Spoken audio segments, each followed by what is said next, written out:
Howdy. We're here with... Mark Abramowitz. And what do you do, Mark? I'm a writer-director. Nice. Let's take a closer look.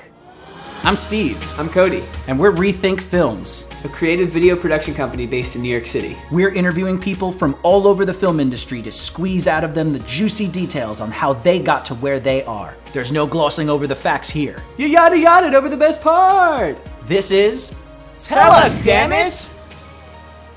So I know Mark from college. We went to School of Visual Arts together. We had a few classes together. Yeah. Mr. Seglio. Yes. Roy Frumkiss for International Cinema. What was his movie? Oh, Street Trash. Street Trash. Nice. Amazing. Oh man, and he screened it for us. It was great. The SVA, you had to select like a trajectory, right? Right? Was it producing, directing? Did you guys pick the same one? I picked directing. What did you do? It was directing, cinematography, screenwriting, and editing. I went for screenwriting. So. Okay. Oh wow, I didn't realize that. Yeah. See, I did directing. Yeah, but I did take a few production classes along with it. So. Cool. Especially in the first year, I think we had mostly the same classes. What were your screenwriting classes like? You know, because I had directing classes where actors would Honestly, come in. for the most part, the writing teachers at SVA were really good. They worked in the industry. One worked for Sony Pictures Classic, like as like a script script doctor, basically, where he, you know, can you fix this? You know, and he's all like, yeah, you know. This is my first time learning this. I didn't know you did the screenwriting route. I thought you went director as well. So like while I was doing like directing classes, working with like John Gallagher, I did have to take a screenwriting class like freshman year, and I don't remember that guy's name. It's been 10 years, I don't remember anything, Jesus. Like what was like your third year project? Did you have to write like a... Feature film. Wow. Yeah. Wow. Wait, In your third year? Third year. Where do you go? Like first and second year was a lot of like short films, and then like third year it was like the whole like year was you would bring in like 10 pages each class. The classroom would be the cast, and they would read the lines, and they'd give you feedback on it. So. Cool. Man, that's so cool. So by the end of the year, you'll have like a finished screenplay, so to speak. Where is that script now? It was actually my first movie I shot after film school. I actually shot a feater called Last Day's Assignment. It's kind of in obscurity right now, but I should resurrect it and put it on the internet for all to see. So. What'd you shoot it on? Just curious. Oh God, Panasonic. Was it the P2? It used the P2 cards, yeah. Yeah, that was my thesis film as well. It was this giant, like, That's awesome. it's shot in 720p, if I remember correctly. And that was like high def at the time. It was like 2008, 2009, so. 720p was the best we had, unless you wanted to drop like a 10 Gs on like shooting in film or something. Yeah. I felt like film school was a good, like, you know, safety net, good, like, here's how to learn the foundations of filmmaking, but when you actually go out there to make your own first independent film, it's like, they didn't prepare me for this at all. Oh my God. That's so true. In what way? I kind of felt like they were like, oh, well, you get your cast, you make your movie, you edit it, you submit it to film festivals, and you have a great career. And the awful reality is most film festivals do not want your movies. Yeah. You need to know somebody. Yeah. I'm not trying to shit on film festivals. You know, there are really good ones and ones that like cater to up and coming filmmakers, but it helps to know somebody, or if you're just kind of like persistent, and you can kind of, I guess, nowadays show, it's much easier to show that you have an audience for your movie, that they're more willing to accept it. And like, it's such a different world from when we graduated in 2007 till now. We have YouTube. That's what I'm saying. Like YouTube wasn't really a thing. Like it was in its infancy. You definitely couldn't monetize anything on YouTube. Like now, if I like run into an issue with like equipment, or like just with like how to use like something with editing software, you can just go on YouTube and find a tutorial in like no time. Yeah. Problem solved. It's one of the reasons Instead of 10 years ago, you're just like pulling your hair out, which is why I don't have any left, and like. Like, what am I doing? You know, like, why is this not working? This channel sort of got accidentally... He's got good film tutorials, so definitely check them out if you want to make a movie. Well, thanks. You know, and it kind of brings us up to the last movie you're working on. You know, it was around 2 years ago. I think you went into production, and you messaged me like, "What's this and setting and that?" And it's like, I didn't learn it in college. It was a device that came out like 2009, 2010 or something. Basically, the reason why I started was just like I would suffer through learning something and fail. My first tutorial was because I had a Sony V1U mini DV HDV camera, and it said it could shoot in 24p. It was like 24p. It was like trying to decipher hieroglyphics to figure out how to get the thing to shoot. But once I figured it out, it was like a certain setting that the camera had to be on, then a certain setting that the Final Cut capture had to be on, and then my first tutorial was literally like a point and shoot camera.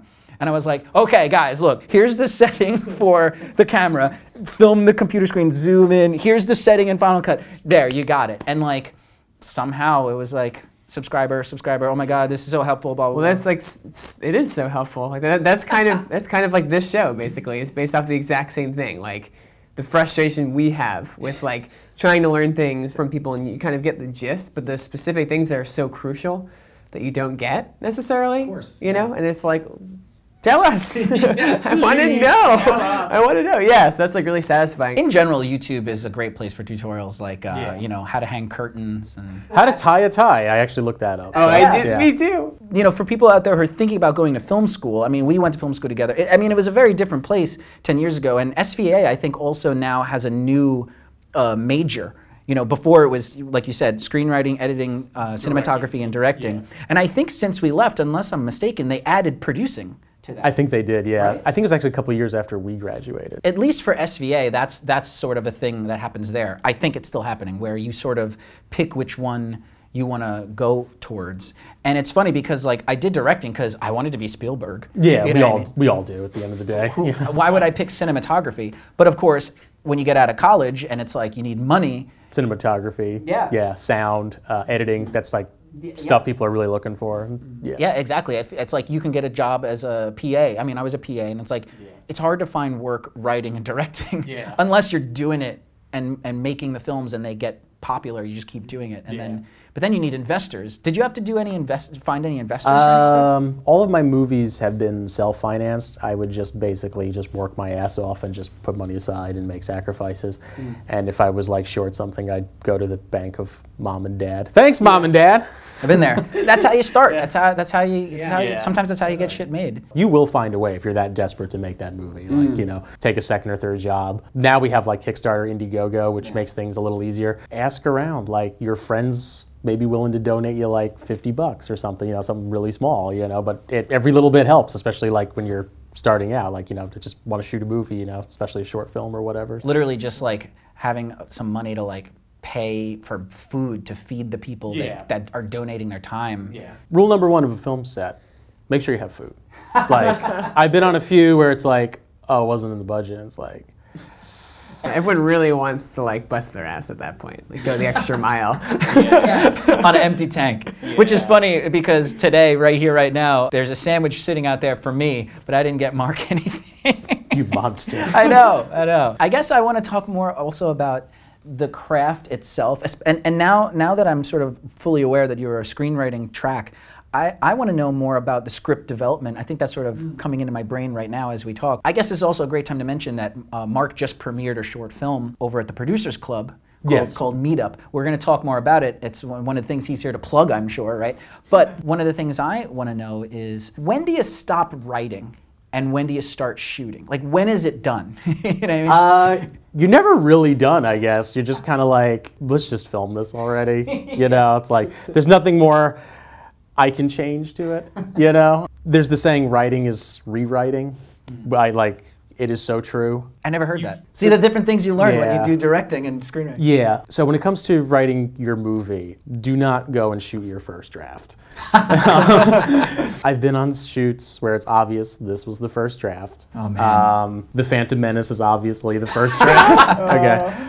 Yeah, sorry, George Lucas, you know. We love you, but I feel like the dialogue in particular, like, it's like placeholders. Oh, but we never changed that. All right, we'll just keep that one in. With my short film Meetup, we went through, I think, 11 or 12 drafts total. Wow. So, you know, it's easier when it's a short film, but when it's a feature, it's like, I'm sure it's much more time consuming, you know. I think my first movie, Last Days of Simon, which was a feature, I think we went through like 6 or 7 drafts, so. When did you start writing the film that you just released? Summer of 2015, I would say, and then we filmed June of 2016, and then I just premiered it December 1st here in New York City. So, yeah. 2017. 2017, yeah. I mean, yeah. But I mean, just so from inception to premiere, what was that, like almost 2 years? A little over 2 years was the whole time, yeah. It's a long-term thing when you're making a film, even a short film at that. I definitely recommend with like pre-production, your best bet is to like really carefully take your time, figure out like your locations, what you have access to, how much money you have, who you can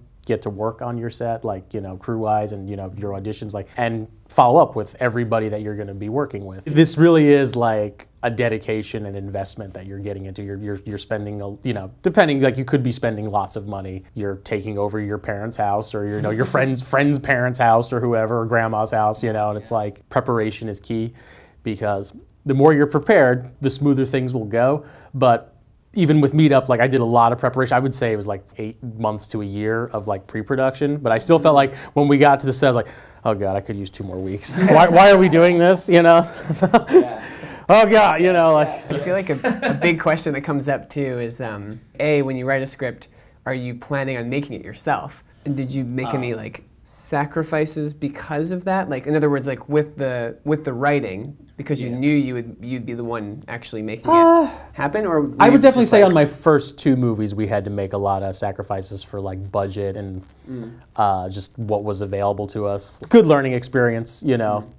Just once again, more preparation probably would have alleviated the having to make those sacrifices, but in the end the movies came out great, you know. That's all that matters. And sometimes the changes work out for the better, you know. So that's true. That's true. That's true. You always got to keep an open mind, you know. I think a lot of young filmmakers get it in their head exactly what they want, and they're not willing to be open to any kind of change, because they haven't learned yet that sometimes when you make the change, it's actually way better than what you could have thought up, you know. By all means, like, I'm all for actors, if they can say a line better or make it sound more natural, by all means change it. Like, whatever works best for the movie. Like that's my attitude. But I've worked with directors who will just, like, if an actor goes off script, it's like they'll just yell cut and then just be like, that's not what was written. Like. Are you looking at them like you don't know what you're doing, or these are like, wow, how did you even get here if that's what that's how you're directing? I can understand if, like, maybe you're Denis Villeneuve and like this is what we're doing, and, you know, this is what the producers want, this is what I want, like, we have to say this line this way. But it's like, when you're on the independent level, these people are working for free, you know, like, be a little more respectful, you know. So maybe it'll make it better too. Exactly, you know, yeah. It's like, everyone's here to make a movie. They want to make the best movie possible, you know. That's a good thing, though. Like, a lot of a thing people struggle with when they're writing their script is dialogue. You know, that is the hardest. How do you write convincing dialogue? And for me, like, the way I go about it is, like, just basically write what, like, the gist is, and then, like, tell the actors, like, that's the point. Yeah. But however you want to get there. I am sad. You may not have to say anything here, but, you know. Well, what is your technique in terms of dialogue and stuff? I know it is one of the more difficult things, but I really don't think I struggle with it. I'm not trying to toot my own horn or sound like Phil myself, but I think, unfortunately, since I have worked retail hell for longer than I care to admit, I have been around all types of people, and I went to school in New York City, so it's like, when I hear people talk, it's like things click in my head of just like, that's just awesome how they said that. It's like, this would be a great line in a movie, you know. So it's like, you know, like I said, with writing, with rewriting, if you read like the first draft of Meetup or something, like, you'll read the dialogue. It's very, like, on the nose. When you go back, you just kind of like, oh yeah, I can take out these 2 sentences, and the line is just now like 1 or 2 sentences, you know. And one of the things I learned in film school with the writing, and even just stuff I've looked up on writing in general, is they always say less is more. So show, not tell. So don't have your characters explaining the entire movie, you know. It's like, when they're talking about something that should be shown, you should maybe shoot a scene of that, you know? Yeah. Or just completely cut that idea. Well, that's a classic thing that, like, it's almost weird for us to talk about things like that, because they're like rule number 1. But if you're watching this and you don't know rule number 1, that is, like, when it comes to writing a script, it's show, don't tell. Exactly, yeah. But here's a great example, though, just really quick tangent. One of my favorite examples of show, don't tell, and the rule and the bending and twisting of it is from Dark Knight. Okay. You meet Joker, Heath Ledger, for the first time, and he says, you know, he's talking to someone, and he's like, you know how I got these scars?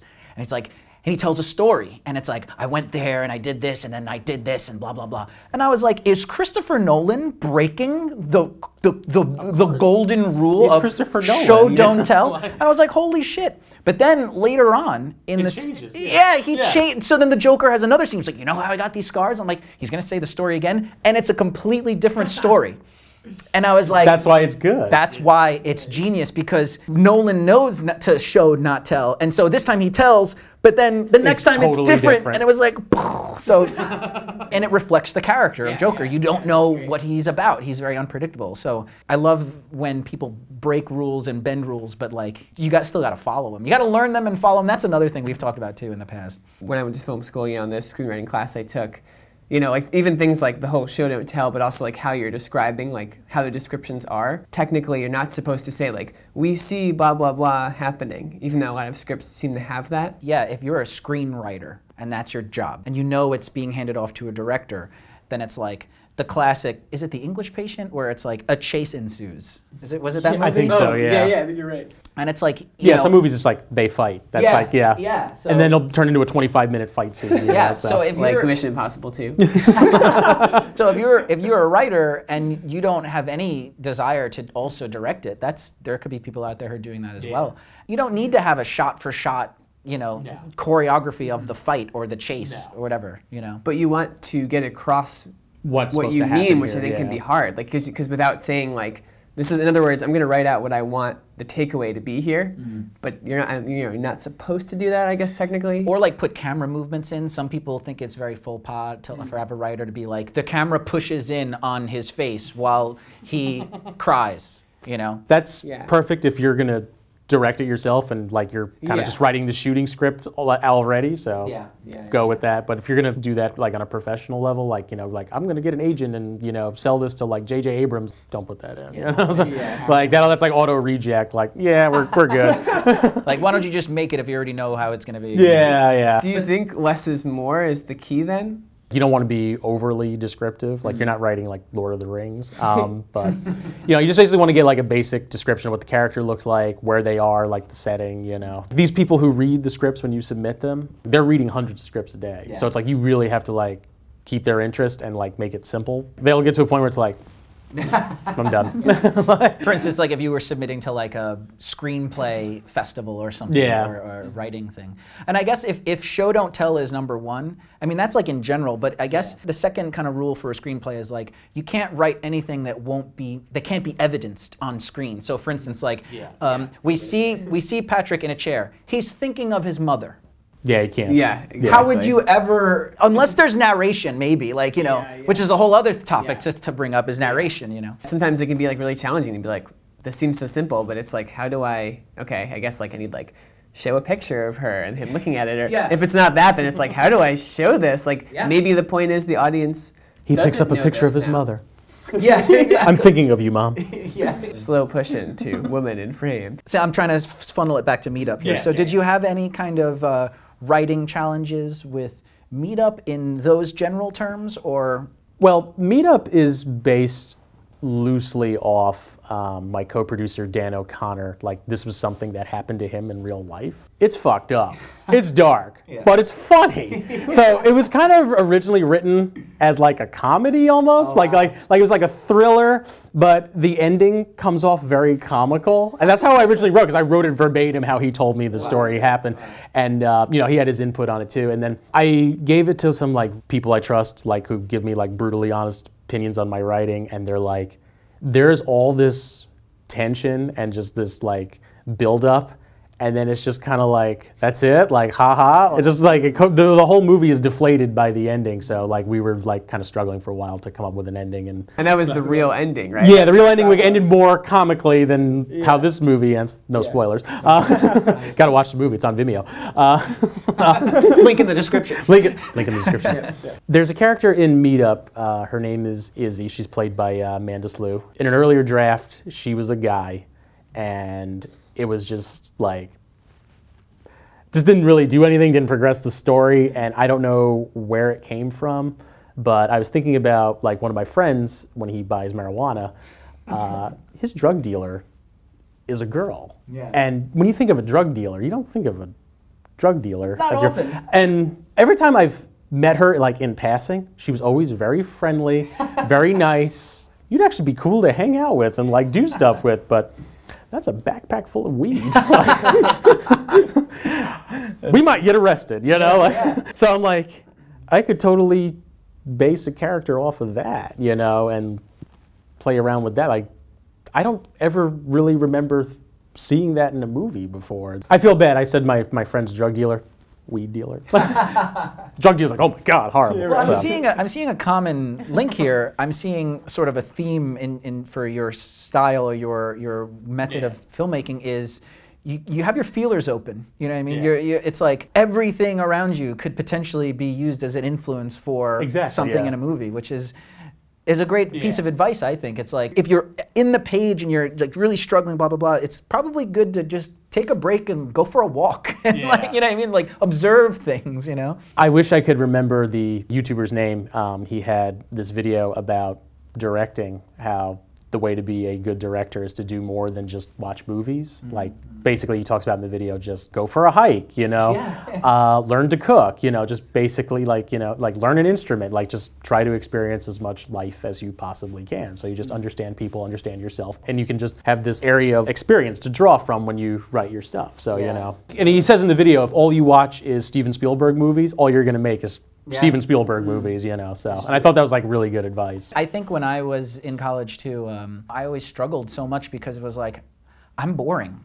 Like, nothing's happened to me. Like, there's nothing that's happened in my life that is really worth, you know, worth writing about. Like, I feel like I had no life experience and nothing really interesting happened to me. There was stuff to write about, but it would have been emotional. It would have been stuff I didn't want to deal with. Right. And so sometimes that's also a piece of advice for someone too. It's like, sometimes you kind of gotta go to a dark place. I've heard advice, or I've heard someone say things like, if it feels like you're being too vulnerable, if it feels like you're being too raw, then that's probably the right, you're going in the right direction. I worked at a drug rehab center out on Long Island. Oh, wow. I used to have this very negative opinion of drug addicts, but the majority of them are just people who kind of just got hooked on something and they're just trying to get their lives back together. And they tell you the messed up things they did, you know. Some of them are funny, some are like, oh my God, you know, like, yeah, I can't believe I'm still alive. So I didn't really realize it, like you said before, with the, like, putting your feelers out. It definitely made me empathize and, like, you know, fully understand, like, that world. So I think that's why the drug stuff in Meetup comes off, like, a lot better than, you know. That mentality, like having the feelers out there, and it's almost like, you could get to a point where it's like, there's so much, there's so much to draw from. What can I choose that's worthy of being in the script, you know what I mean? That alone could sort of be a blockage, right. You know what I mean? I guess that brings up another topic too, is writer's block. I mean, everyone deals with it. What can you say about that? Well, the best advice I ever heard for writer's block is you have to give yourself permission to write garbage. Another piece of advice that I received was, do not write at home. There's too many distractions, and I'm guilty of this. So the advice for that was, just get your laptop or whatever you write on and just go someplace else, whether it's a diner, coffee shop, library. Just, you have now physically gone someplace else, you may as well sit down and write something, you know, whether if it's for an hour or 8 hours, you know. What was the other thing? Allow yourself to poop out, you know, yeah, garbage. allow yourself to poop out or write out garbage. And it goes back to that writing is rewriting thing. Like, your first draft is gonna be terrible, like hands down, like, you know. And then when you're like rereading it, you'll see like, okay, this is cool, this doesn't work at all. And like, if you give it to other people that you know you can trust who will actually give you good feedback, you can go back and rewrite all this stuff, and like eventually you'll get your script where it needs to get. So you know. That's a great topic too. Is you need to give the script to someone who. That's another good reason to go to film school too. Yeah, you'll get feedback. Is because the teacher and the other students will. It's their purpose to be brutal, to talk about. They have to give you feedback. Like my teacher was just like, go around the room. Every single person must say something. Wow. Yeah. So it wasn't even like, all right, anyone want to just chime in? It was like everyone has to do it. Yeah. So yeah, it was helpful for sure. I think that is probably one of the most helpful things, because you know, you give it to friends and everyone's gonna be like, this is great, but they don't want to hurt your feelings. Yeah. But it's almost like, I need that, because that's what's gonna make, you're hurting my feelings by not hurting my feelings. And you don't have to, you know, agree with them either. Like, it's like, you know, it's helpful, and as long as you're okay with taking some brutal criticism, it could either, you know, most likely be helpful. But when it's a room full of people, you know, you're definitely gonna get, I think, a mix of like, half loved this thing, half hated that. So it's like, all right, obviously it works for some people and not for others. Or if the majority, I feel like, is like, that's not working, then it's like, okay. Maybe there's something. This just isn't working. Maybe there's something to it. Anyway, yeah, what do you think about that? totally agree with that. Yeah. You're not going to please everybody, but if you have your script, you give it to like 10 people, and one person has an issue with like that character or like some event in your movie, whatever. Yeah. But if you give it to 10 people and like 5 of them are like, you know, I don't really understand this part, or like, why is this character even in this movie, you know? If you see like there's a pattern, like address it. But if it's like, if one person has an issue with it and nobody else brings it up, you're fine. Because like I said, you're not going to please everybody, so, you know. Do you find that like when you've written something and you're sharing it with people, the parts that you kind of know are wrong, but don't really want to necessarily like accept that yet, just by having someone else read it before they even give you criticism, do you find that you're just like, you already know, like they're reading it and you're like, oh, they're not gonna like this part, and that just almost proves to you, without them saying anything, that like you should probably change that part. Yeah, I've been there. Yeah, we've definitely, like I felt that. Like, and then the person you to, yeah, I don't like this part. Perfect, we're taking it out. That's a phenomenon, because it's like when you're writing, it's like you try to put yourself in the mindset of like, okay, this is like my 10th revision, but I'm going to try to read it like I'm reading it for the first time. Yeah. And that's very hard to put yourself in that mindset of like, because you know what's going to come up. But the act of giving it to somebody and knowing they're reading it, and then when you read it again, it's like you're reading it for the first time. Yeah. So it's like, how does that happen? I don't know how that happens, but it's such a weird phenomenon. But there's a scene I wrote in Meetup when we changed, there's something that happens in the movie that gets kind of dark. My co-producer Dan, like when he read the script, he's like, I don't really like this scene. I don't want to see this person get hurt. And I'm just like, that's exactly what I was looking for as a reaction. So it's like, and then when you give it to other people and they say something along those lines, like, oh my God, you know, like you get that, if you're like writing like an oh my God moment, it's like, yeah, all right, cool, I did good. So, you know. I think what you're saying is if your intention is to make them feel uncomfortable, or, you know, oh, he really should have, why didn't he just do that? You know what I mean? Like, why didn't he just run away? You know what I mean? It's one of those things. And if you're going for that reaction and they're like, oh, why didn't he just, don't change it. You know what I mean? Because it's like, what we just said a moment ago is, oh, if everyone has this kind of reaction, maybe you should change it. But if your intention is to make them have that reaction. Make people feel uncomfortable, or like, you know, like it depends. You know, writing is very subjective, so there's a lot of ifs. And I guess that leads me to just general plot thread advice, just whatever comes to mind. 3-act structure? Yeah, here we go. Definitely like beginning, middle, and end. These are the rules of screenwriting and just even writing in general. You have to have an inciting incident that sets your main character on the journey they're going to go on. They're rules. You can bend them, you know. Like we were talking before about Christopher Nolan, you know, show not tell, but he bent that rule, you know. Sometimes your movie could start in the middle, and then you find out later what the incident was. Memento, another Nolan movie, just goes backwards. Turn it on its head. I think it was in school, somebody, I forget what teacher it was, and he was saying a story of another screenwriting legend or whatever, and it's like, you know, this old-timey Hollywood, golden era Hollywood writer, you know, he would say, here's your movie. Act 1, get your characters up into a tree. Act 2, throw rocks at them. Act 3, get him down from the tree. There's your movie. Someone should make a short that is that. Like, literally. We're doing this right now. We guys doing it after this. It's called The Tree. The Tree. So you directed Meetup as well, right? So what's that like? Directing the thing you wrote. Okay, now it's time to direct. Now it's time to like elicit a performance out of these people. What's your mindset for that? You have to find this balance of getting things done and at the same time being respectful to everybody. I try to be like cool, but at the same time you have to like stress we need to get this done. Yeah, it is a fine balance. It's that fine balance. I was listening to a podcast from Kevin Smith, and he was talking about how if you can communicate with people what you want, you can be a director. He's like, I guarantee anybody can be a director. And he was just like, you know, I'm some fat kid from New Jersey, you know, and it's like, yeah, he's right. Anybody could be a director if they really like can communicate, you know, so communication is key, you know, so. So would you say, like, in going with that, like, you, as a director, need to know what you want? It's so annoying to me when it's like, when you try to get an answer from someone and they haven't thought about it, they don't know. You were saying the preparation comes in, like, to think of all the different things. I storyboarded the whole movie. I sent them to my cinematographer, and then my cinematographer came, and we went through all of the locations we would be shooting in. That's awesome. Yeah, this is the stuff like you need to do. It's like preparation. Some directors are against this. I can see why. But I did rehearsals with my actors. So I rented a studio space. We just went over the lines. They took notes. So day of shooting, 4 or 5 takes max, you know, and we could just move on. So great. yeah, but I can understand like if you want raw like reactions to things, you know, maybe rehearsals isn't like the best thing to do. It depends on what you're doing, but you know. But if you're like really time constrained and like time and money is like a big issue, you know, definitely rehearsals really do help. I am a definite fan of rehearsals. Yeah, same. Kevin Achai and Jordan Sangalang in my movie, I was blessed to find them because they are a couple in real life, and they are the 2 main characters in the movie. Oh wow, I didn't know that. So, that's cool. They rehearsed at home. My only gripe with Meetup is I do not have a blooper reel. They were so prepared.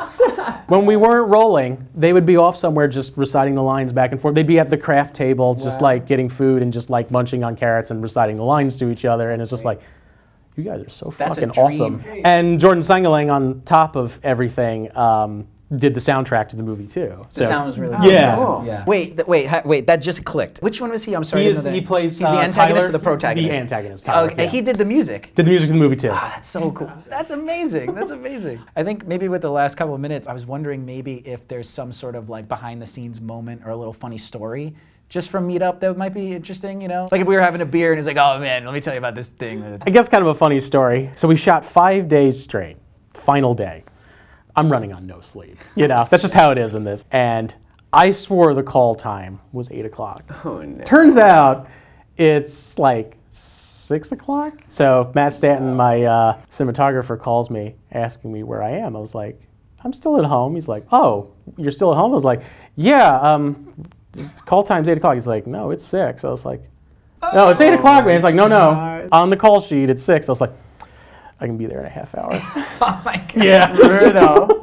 How did you turn the 6 into an 8 in your brain? 2 hours of sleep. And that's like so apologetic. I'm like, I'm so sorry. Like even my actors were there. And I'm like, I'm so sorry. God, Like, man, that's that brutal. sucks. The ultimate like walk of shame up to set, just like I know.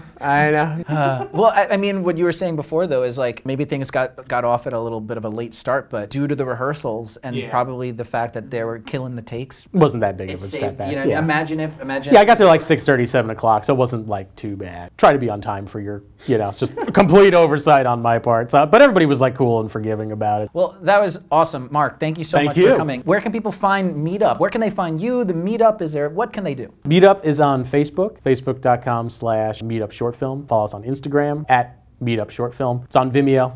Link will probably be below. All the links will be below. So thanks so much for coming. I think it was very valuable, and I think having you here was great. So bye-bye, everybody. Take care. Thank you for watching. Thank you for subscribing, and happy filmmaking. Peace. Well, that's it. Thank you so much to Mark for coming in and talking to us. I thought he was awesome. Stay tuned for our next episode where we're talking to an assistant director named Rita. So if you're not already subscribed, now would be a good time to do so since you'll get notified when that episode drops. Also, let us know what you guys want to see and what position you'd like to learn more about. And if you really like what you're seeing and want to see more of it more frequently, maybe consider helping us out on Patreon.